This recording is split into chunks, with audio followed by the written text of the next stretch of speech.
landscape is an abstraction for me to create moods and things. It could be still life, it could be figures, it could be abstraction. It's just that this seems to be where my mind is at. I'm not comfortable going completely abstract, and I don't want to get more realistic. I want to get more, I like things that are improbable or implausible. So when you look at something, there's just something that's like, it looks maybe kind of real, but you know that it really couldn't be. Welcome to the Creative Community Podcast presented by Destination Arete. I'm David.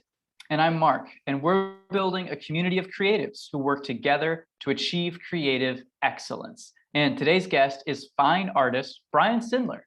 Brian is an amazing fine artist and a self-proclaimed tonalist. He admits to that in a few minutes here. He recently participated in a show at the Hardy Gallery in Door County, Wisconsin this past summer, where one of his paintings was chosen to be auctioned off at the close of the show in September. 3 artists participated. His painting was chosen. He will share a story about that if you listen to the at the end of the episode. Yeah, Brian also talks about the connection between art and music, which is a really powerful part of the conversation. I feel like really helped clarify things for me and just draw connections between 2 really great concepts. And he also talked about how to develop a thick skin as an artist, which is essential for all of us to have no matter what creative field we are in. So that is a great portion of the episode as well. And he literally shares so much more. This episode is a gold mine filled with so many nuggets. I can't wait for you guys to get into it. Yeah, we're not going to talk anymore. Brian has so much to say, and it's all valuable. So without further ado, here's our interview with fine artist Brian Sindler. Well, thank you. It's a pleasure to be here. I had a lot of fun when we talked on Vision X, and got to know you a little bit with a couple of the run-throughs and stuff like that. I'm Brian Sindler. I'm a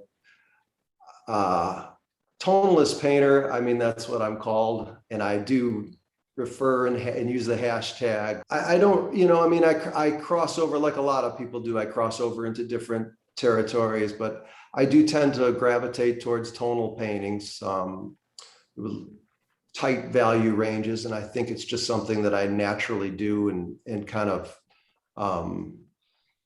it found me more than I found it. I mean, I noticed that when I started collecting artwork before I was actually really painting a lot, everything I started collecting was pretty much tonalist. And that's cool. Yeah, I didn't think about it. I thought I was kind of collecting American Impressionists, but everything for the most part was tonal. And it just seems my natural inclination is to keep values really tight. Not that I'm consciously thinking about how can I make it tighter. It just seems that's my go-to thing. That's just how I tend to paint. So I've got a show going on right now at the Hardy Gallery in Door County, Wisconsin, in Ephraim, Wisconsin. And it's a public gallery, so it's a cool place on the lake, and it's open. They get quite a few people that pass through there. It's a 3-person show. I'm showing with an artist named Roger Bechtold, who studied with Wolf Kahn, and an artist named Paula Swaden-Grable, who Paula is considered the formalist.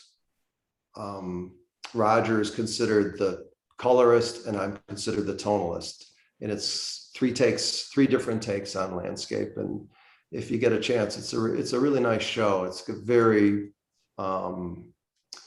interesting, diverse look at how 3 different people, their take on the landscape. That's really cool. This first question we have for you needs a little bit of prep. So when I first met you at Vision X, the first time we were on video call, you had some guitars behind you, and I asked you about them, and I found out that you, in a past life, you were a musician.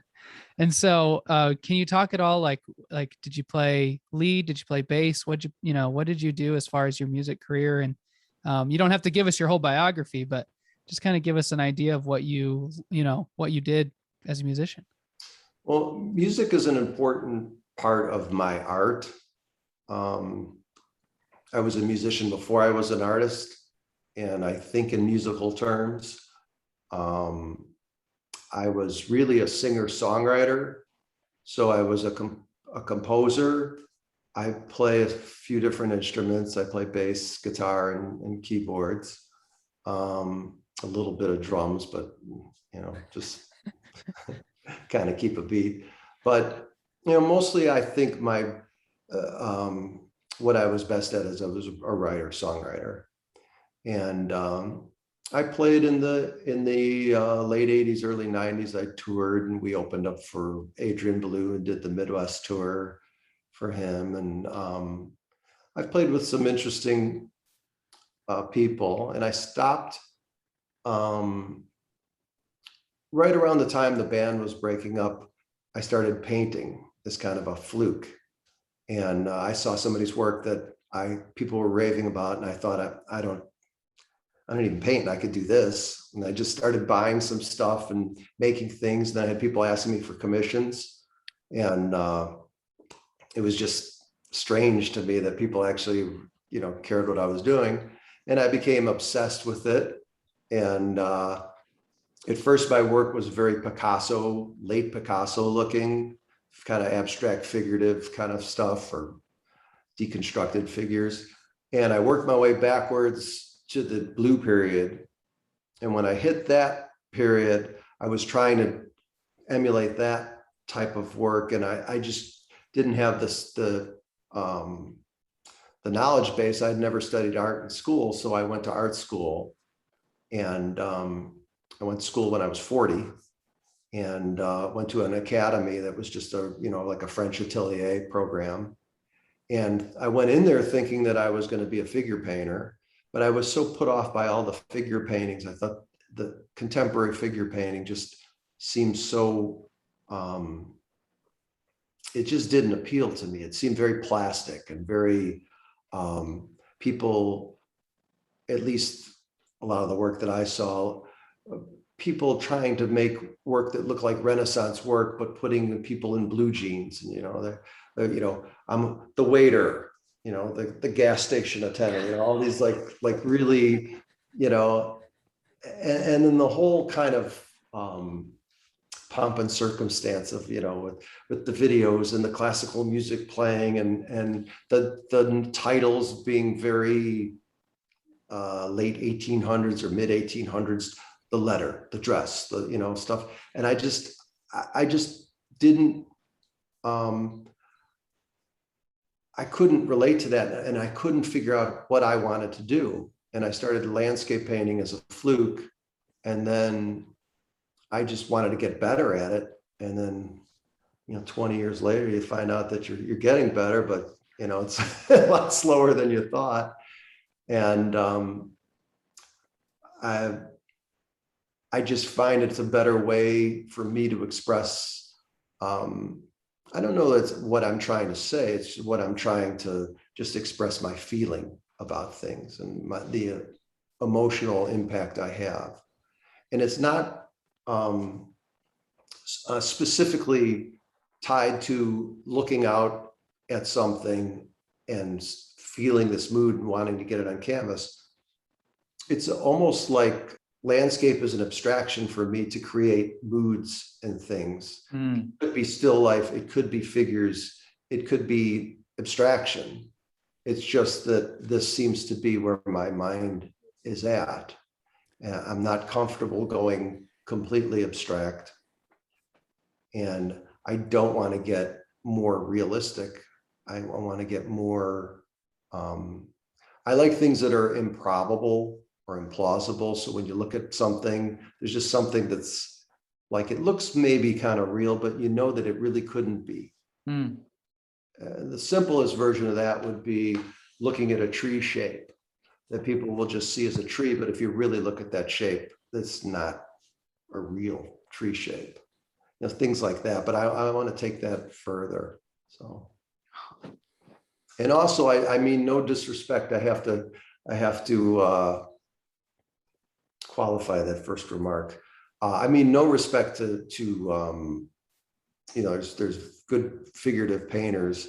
Of course. To me, like I'm there's people that I've seen in the landscape world that when I look at their work, I really feel something and wanted to go in that direction. Mhm. And I wasn't really seeing that, I granted don't look at a ton of figurative work, but I just wasn't seeing that. No, that makes sense. Yeah, because ultimately for your career direction, you have to go with your taste, and there's nothing wrong with that. That's so cool. Yeah. Yeah. Well, David, did he answer our first question, or do we still want to? No, I want to know that. I want to know the No, answer. that was great. I feel like it's a great lead up to it. I just wanted to ask David to see if he was ready to move on, or because I personally want to dig deeper. So that's so cool. I how much time you got, Brian? No. Well, we will ask you then the question, which is, so you talked a lot about your music career, transitioning into being an artist. So what skill or idea did you learn in your career as a musician that has come in handy now that you're a fine art painter? First off, I want to say this, and I don't want to embarrass you guys, and I hate to say this on air, but do you guys know you're wearing the same shirt tonight? Yeah. I'm just kidding. It's the logo. I'm joking. I love it.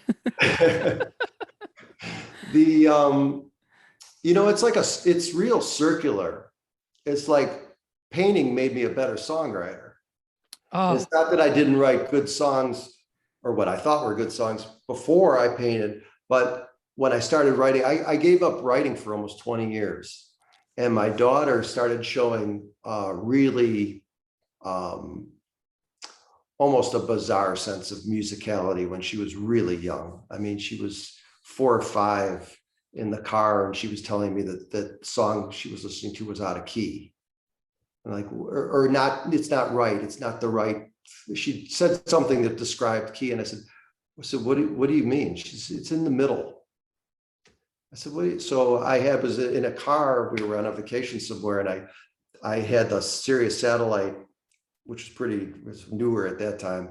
And it had the names of the songs. So I was on her radio station and a new song would come up. I'd turn the sound off and I'd say, start singing such and such. And she'd start singing. And then I'd turn it on and she'd be in the right key. And I did that enough times to know that she could hear that in her mind. So she started playing. I brought her in the recording studio when she was 7. And she started playing in a couple of bands, but she got in kind of a quasi-serious band when she was about 10. And they played the Lollapalooza kids stage there. And she got on stage with Sharon Jones and the Dap Kings in St. Louis. And so we started writing together when she was about 12 or 13. We had a guy that a record producer who also was a manager and manages the band Lifehouse flew us out we went out to LA and stayed at his place. I don't think he flew us out, but we went out to we stayed at his place and we recorded there, and we went over to the Lifehouse studio, and then we ended up going to his studio. And so I was writing at first for her, and then we started writing together. But what I noticed was the work ethic of painting was so different than how I approached my songwriting. My songwriting was when I was in the mood, I would feel, okay, I feel inspired, I would write. But painting was just, you get up every day and you paint and you work. And then I realized that that's how you have to be as a writer. So all those years later, I learned that. But there's things like in music, and the terms are used, they're crossed over, all the time. People talk about negative space. They talk about, negative space in music would be arrest, negative space in art, harmony, key. You talk about low key, high key. I mean, there's all that crossover, and Whistler, of course, famously had the nocturnes, using the terms from, I think it was Chopin. But, there is all that crossover. So I think in art, one thing for me is harmony. It's like, are things harmonizing? Are there things that are jumping? And I tend to think about art from pretty straightforward, straight ahead, especially when I think about color. People will come and they'll look at a painting and they'll say, are you going to put that boat in there? And you're working on a painting that's like a hazy, purpley, greenish color. And then there's this red boat in there. And I actually said to somebody who's at a plein air event, I said, if you were wearing this color suit, would you wear that fur tie? And I think in those terms, and that's harmony. Things when you take liberties with work, whether it's music or painting, when you start changing the color scheme of something. So you're outside and you see a predominantly cool landscape, but instead of making those trees green, maybe you're making them blue or purple. Well, now if you get to an object that's in the landscape, I'm not really someone who paints a lot of barns, but if you see a barn, you can't paint that barn red because you've changed everything else in the landscape has been skewed. It's like you put a filter over something.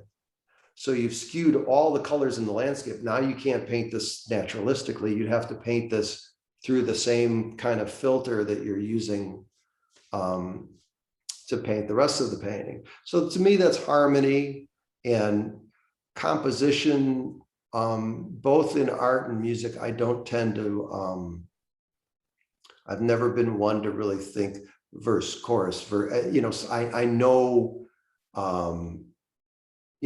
what when I think the chorus is, but I don't, and if I have to write it out for another musician who wants to know the song form, I'll kind of write it out and figure it out, but I don't think about it too much.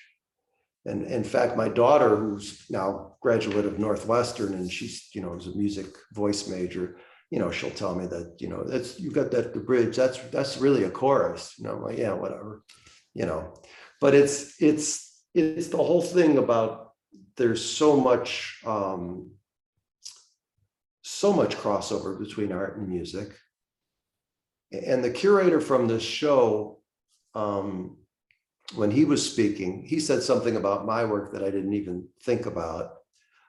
He said, when you look at Brian's work, you're in his home, you'll see, or studio, you'll see, dozens of paintings, some of them the same motif over and over. And some people will never paint the same thing over and over. And his reason for that, or rationale for that, was that that's a musician thing. Musicians will play the same song over and over, make changes. When you're working on a song, you play it over and over. You're in the recording studio, you listen to it over and over. And there's all these subtle little changes you make along the way. And I think that's another way that I look at art. It's always kind of in flux, and it always could be changed for the better. In fact, I think it's dangerous when you get to that point when you're got a painting up on the easel and you're afraid to ruin it. That's, oh yeah, that's a bad place to be. You want to have that, just where you're gonna go ahead and go for it. And you're gonna ruin a few paintings. I've ruined thousands of them. So but you have to have, that's where that's where the breakthrough is. The breakthroughs are on pushing yourself past your comfort zone, pushing yourself.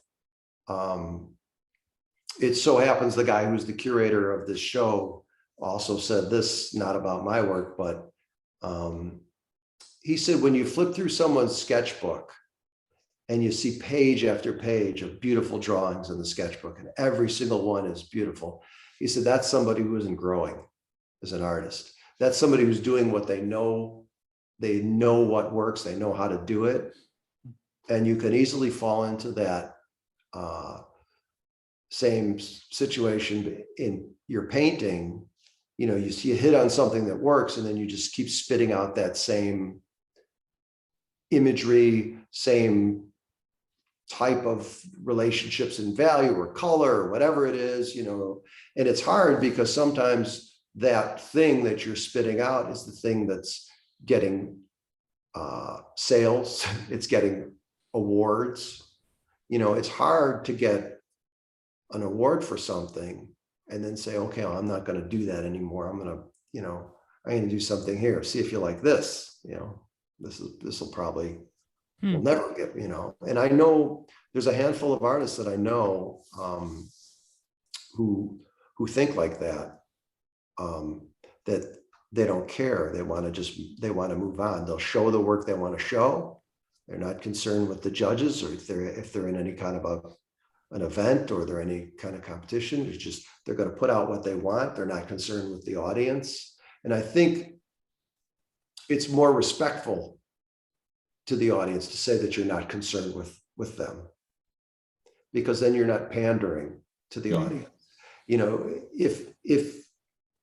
If you're caring about them, then you're trying to put yourself into somebody else's shoes and wonder what they're going to like.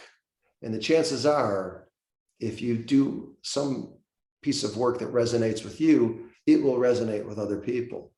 But when you get in trouble is when you try to predict what other people want, and you start trying to please them. Because first off, you can't please everybody anyway, but you're not painting for yourself, and you're not being authentic. So it is actually, in my mind, more respectful to the audience to not be concerned with what they want. You have to do what you want, and you'll find your audience. That's a ramble, but No. Mark, are we at 9 quotes already?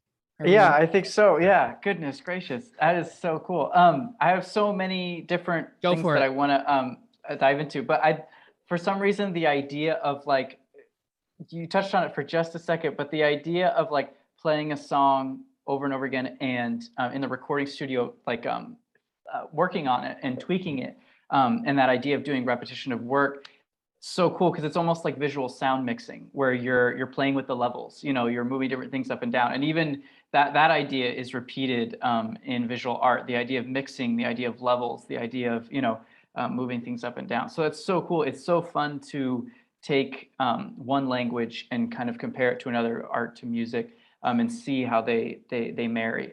So thank you so much for that. That was just incredible to hear, and it's making me think about my work differently and about my workflow and my process. It's so cool to think about. So thank you for that. Sure. I actually have a person staying next door to me who's a record producer.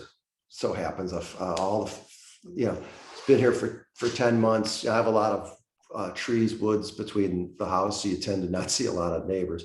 And I met the wife one day, and she said, "You want to come up and see the studio?" And I went, so the studio, and we started talking, and I was, telling him about art. We're talking about art and music, and I was saying some things, and he was like, we were just talking about, I said, I'm at this point where I'm working on a painting, and now I'm at the point where I don't want to ruin it, and that's a bad place to be. And he's like, I was just talking to, we had so many things in common, and I am a musician, so I mean, I have that, but in art, just the way, about making art for yourself, about being authentic, those things, it's very easy to be swayed by your audience, by your gallery, by your any accolades you get. It's very easy to be seduced by that and believe your own press. But being an artist is it's like being a scientist, except most people don't look at it that way.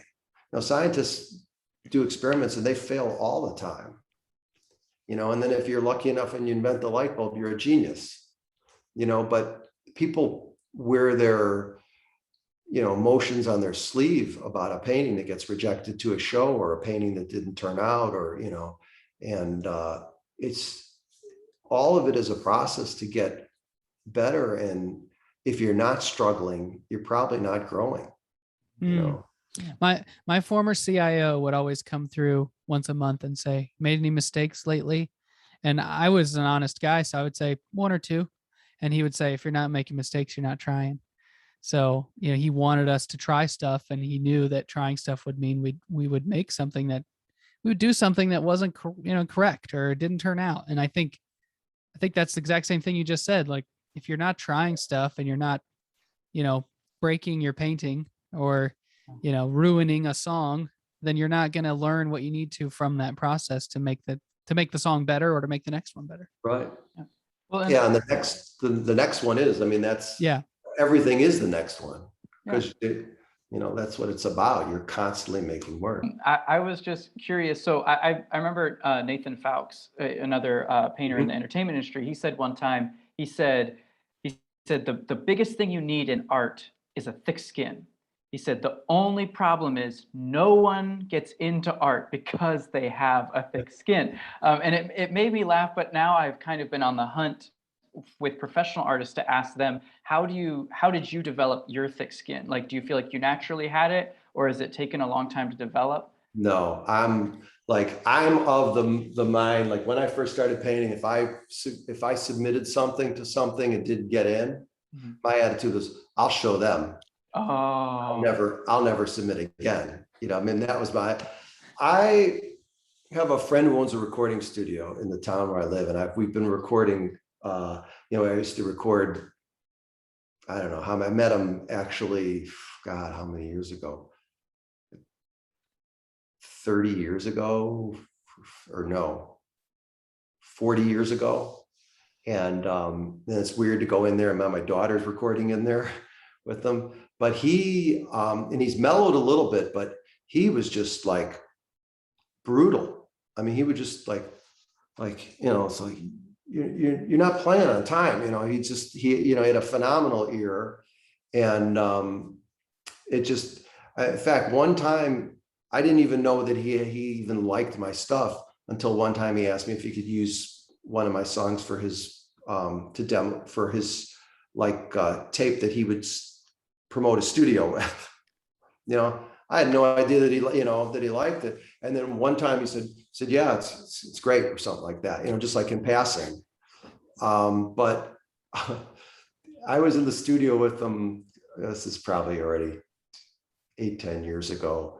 And I hadn't been playing much at all. And I had written some riff that some friend of mine, kind of a musician associate, he said it was in a band called Dick Holiday, and he asked if he could use it for a commercial with something from Mexico. And he had the guy sitting in the studio, and then they asked me if I'd play with the two guys that were playing, and I was like, I don't know what, so I played, and it was this riff. And then my friend who owns the recording studio got on the talkback. He clicked the button. He said, Brian, can you hear all right in there? Or, can you hear the click track? There's can you hear the click track all right? I said, yeah. He goes, would you mind playing to it? But I'd worked with him so much that, I just laughed at it, but I mean, it's in front of the guy in the control room. But I'd had so much of that. And then when I went to art school, the art school I went to was literally almost no compliments. It was always, okay, here's what you're doing wrong. You need to bring this arm in. There's too much negative space here. You need to bring that foot, is too, you'd get comments like that. You would rarely get, oh, nice job. And that was super rare. So my good friend who lives in Door County, Wisconsin, when we first were getting to know each other, he would say something, yeah, that's nice, whatever. And then he would ask me opinions about work. And I was not necessarily his, he'd say, this person's, what do you think? They really, I'm like, it looks like teacher art, and I would just rip into it, like say stuff that he would just, like really brutal stuff. And then he got curious, starting to wanted to know why I was, saying what I was saying. And then he started to get a little respectful of what I was saying. And then he got tougher and tougher with me, to where he would look at my work, and at one point he would say stuff like, he would hold up a painting of mine and go like, he goes, the sky is great. The middle ground is doing exactly what it should be doing. So the foreground is terrible. It's like AstroTurf, like this is like, and he'd rip into me, and I wanted that. So I have a 3-person myself, him, and an abstract artist who I went to school with, figure painting school with, in the city here. And the three of us are always, I mean, the abstract artist and I, her name's Char Colson, we send stuff a lot back and forth to each other and comment on each other's. With my friend Craig in Door County, I tend to send him stuff about 40 to 1 over what he sends me. You know, he does a lot of, you know, shows where he's doing museum work and stuff like that. But he asked me one time to go into a gallery. I was on my way up for the plein air in Door County. And he said, can you do me a favor? Can you stop at my gallery and take a look at the work and let me know what you think? And I said, sure, I'll call you back in 5 minutes. He said, thanks, you know. And I went in the gallery and went out in about 4 minutes and I called him. He's like, oh, thanks for taking your time, whatever. And then I started going through the pieces one by one from memory, what I remembered. And one of the things that we talked about, I said, you know, you've got this one piece, it's very conceptual, but it's very overt. You know, he had one painting that he had done years ago that had this amazing panel of these cows walking in the moonlight towards the viewer, like, you know, off of the canvas. And then on the left and the right, he had done a triptych where there was kind of very graphic work and there was a very graphic thing over the top. And I started talking about music, which is how I relate to a lot of things. And I said, you know, the song Blackbird by the Beatles. I'm a very big Beatles fan. And I, you know a lot about the recording, the recording sessions, the music, you know, I'm going to listen to the music, you know, a billion times, you know. But I had never heard until I read one of the engineers' book, Jeff Emmerich had a book that Blackbird was actually about civil rights. It was a song about civil rights. I mean, this is, you know, 10 years ago when I found out, but I never knew that. And I said, to me, that's like a, you know, just like it's a great song, great guitar part, you know, great tune. And then when you get that extra layer, it even makes it even better. And you take that and you compare that to another song that's super overt about race relations or people, you know, can't we all get along? Can't, you know, everything's beautiful, you know, and it just is a piece of art. You look at the one and you see that there's just so much more power in not giving your audience everything, spoon feeding them. And once again, it's respecting the audience. You know, it's giving them layers to, you know, which I really appreciate in Beatles, you know, in their music. I mean, you can listen to the melodies, the arrangements are fantastic. You can isolate the bass playing and just, you know, just listen to the bass and it's like a whole nother song in a song, the drumming, the guitar. I mean, it's just so interesting on so many levels. But when you're overt and you give somebody all this information, too much information, you're telling them everything, it's really it's not allowing the viewer to engage. And that's another area where I think, you know, I see art like music the same way. I like vagueness. I like things that are not, you know, laid out for you. Wow. So, and to a quick answer to your question, no, I did not have a thick skin. I was very, I took everything on the chin and was very upset. You know, I can't say that I've totally conquered it, but I have so much critiquing back and forth amongst the friends that I trust that about 2-3 years ago, I just came to the realization this is never going to end. There's no, I used to say, you know, art isn't like football or something, you know, you don't cross the goal line and win. But then I started realizing it is like a sport in a way. It's just that you're in seasons. You know, you have a win, you'll have a great sale, you'll have a great, maybe you'll win awards, maybe you'll sell well, maybe you'll win awards and sell well, and even get artist choice. And then the next time you go somewhere, you won't sell well. And that's, if you want to look at that as a loss. But it really, you're never done. You're just done for maybe that day or that week. So maybe you'll go in, someone will look at your work and just go, your critique will be, wow, that's fantastic. All this stuff's great. That's fantastic. But you know that tomorrow or next week or whatever, you're going to get a critique and you're going to feel like you just got knocked down 2 tiers. And for our own work, I mean, with paint stuff, I have paintings that I did 10 years ago that I look at and I'm like, how did I do that? Why can't I? And I'll try to redo it and I can't redo what I did 10 years ago. It's just the nature of being a human being. Yeah. I think we're ready for this question from a listener here, Brian, because you just talked about thick skin and, critique and having seasons. So when did you know that you were ready, that your work was ready? Like, how did you know it was time to start selling paintings? You mentioned that you started getting commission requests. Was that when you were like, oh, maybe I could do this? Or was there a point in time where you step back from the easel and you're like, oh, I'm ready now?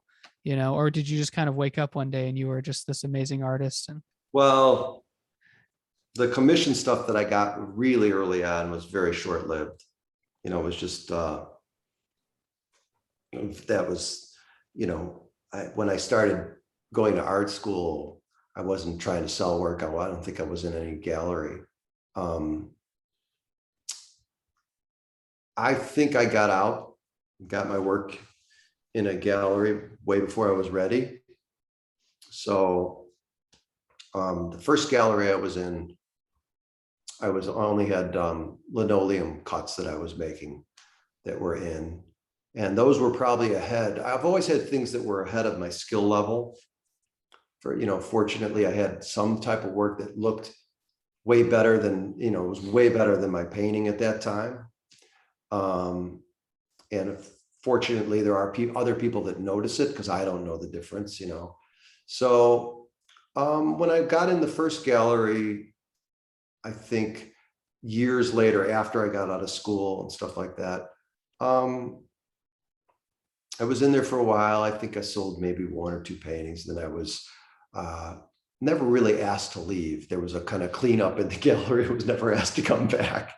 So I was in there, and then I got in a gallery in Door County, had a show somewhere in Door County, and then I met the gallery owner of a gallery there and got into gallery, was there for a couple of years, and then I love to say I was thrown out.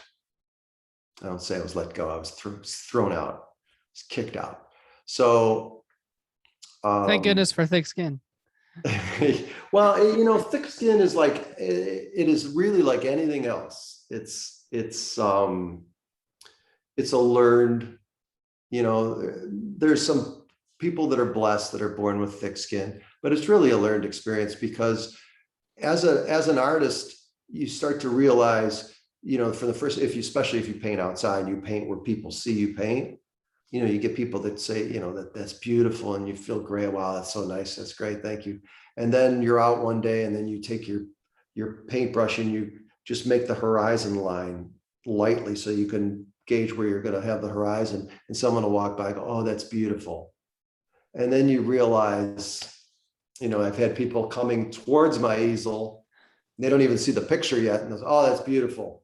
You realize that it's kind of meaningless. You appreciate the praise, but after a while you start to know that, unless it comes from somebody that you respect as an artist, whether it's praise or criticism, it doesn't carry as much weight. But if it comes from someone you respect, then it's something you have to do and fix. And you just learn that that's part of the process. And after a certain, school definitely made it easier because you were critiqued all the time. And 99% of the time you were told what you were doing wrong. But, you develop the thick skin, and it's something that it's like anything else. It's a learned thing. And I think I veered off the question. What was the actual question? Oh, just when you were talking about when you knew. Oh, when you did I were- know? Because you were thrown out of a gallery, you said, and so. Yeah. So no, I think I got in galleries before I was ready, but that's also, you know, that's relative to what gallery you get into too.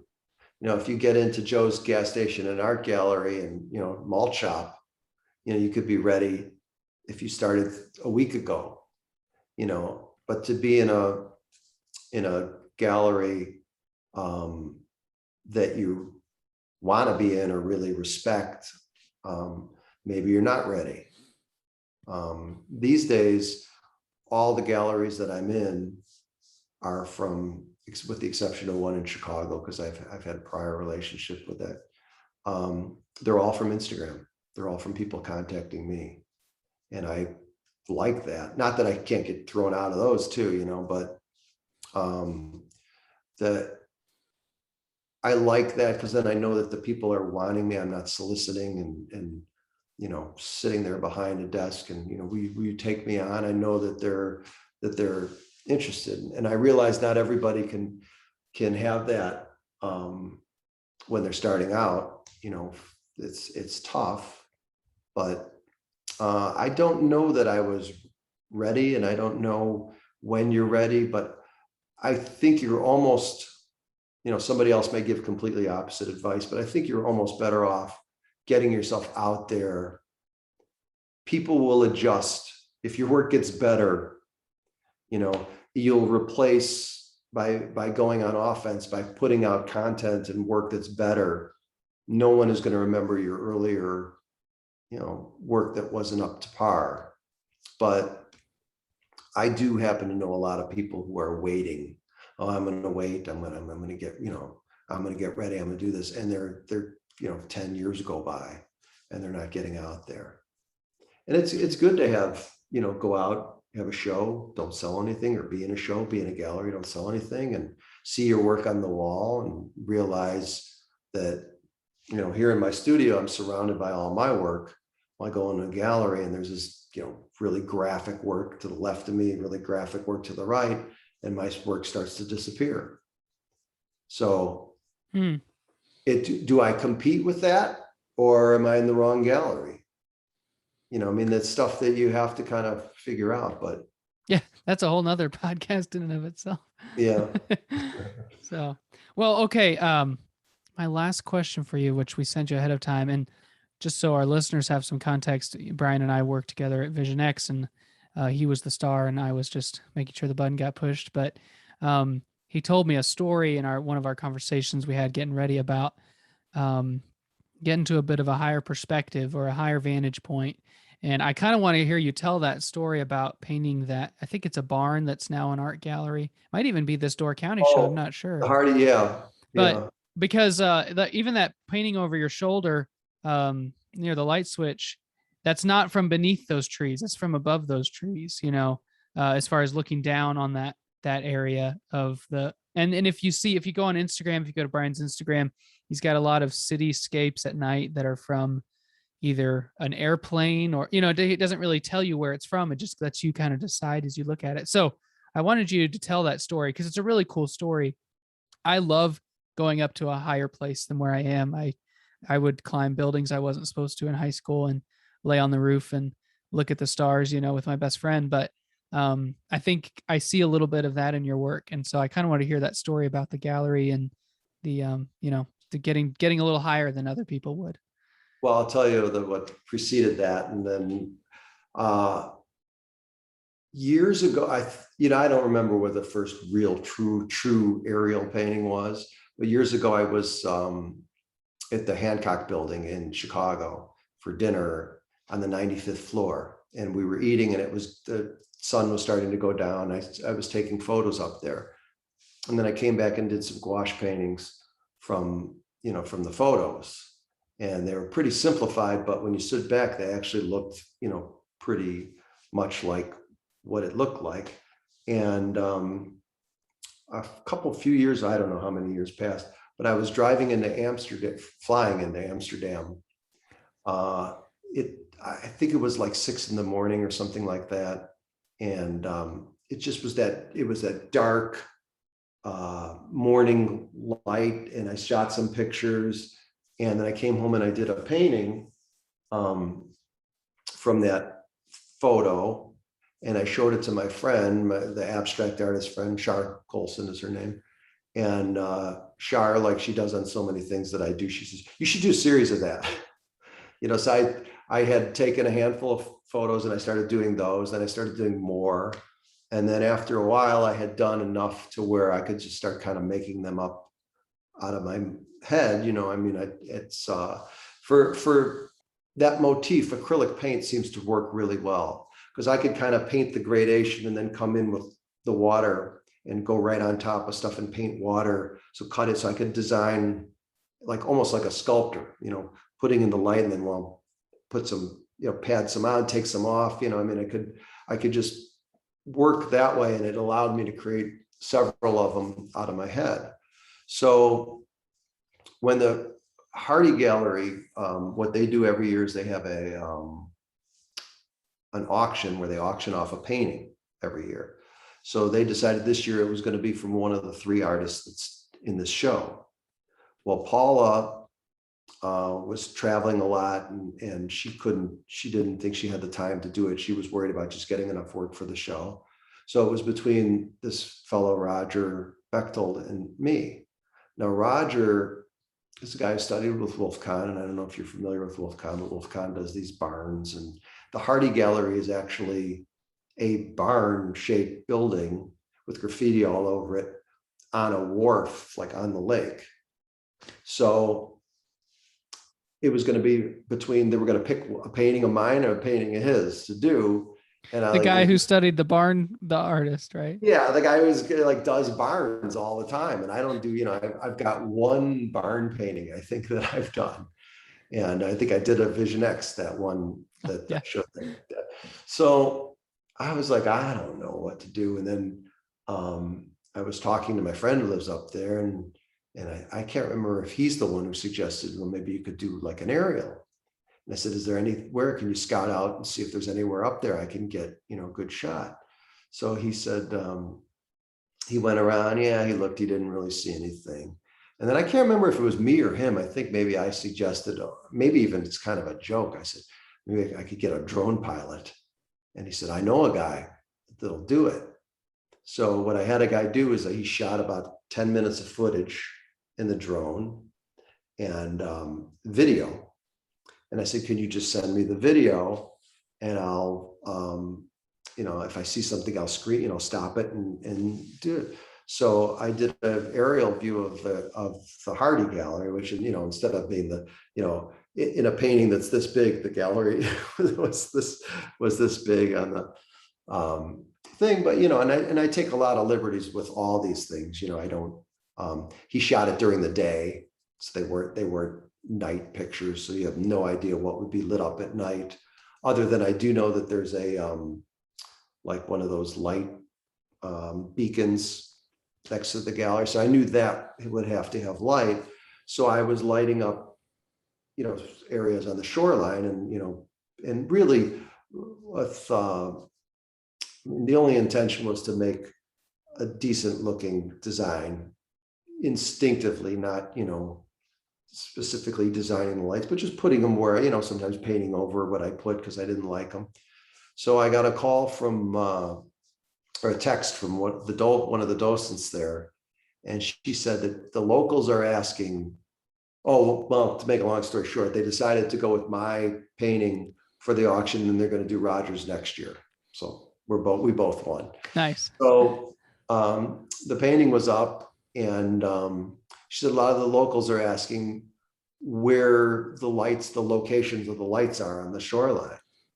And I texted her back, tell them it's at the intersection of artistic and license.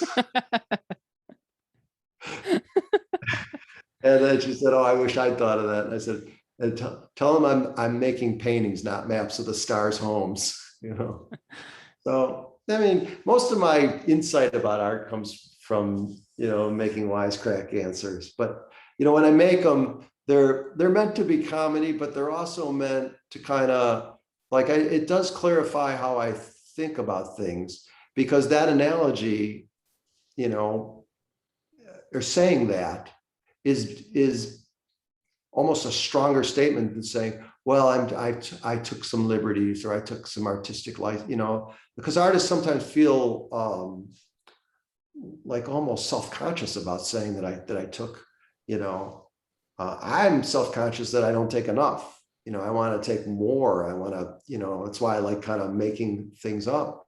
But it's look, it's a painting. It's not a topographical map of the Hardy Gallery. This is a painting, you know, and it's somewhat accurate, but you know, and that's certainly not the lights in this, you know, don't have a lot of the things exactly where they are. I have them placed to how they look to as an artistic piece. So that's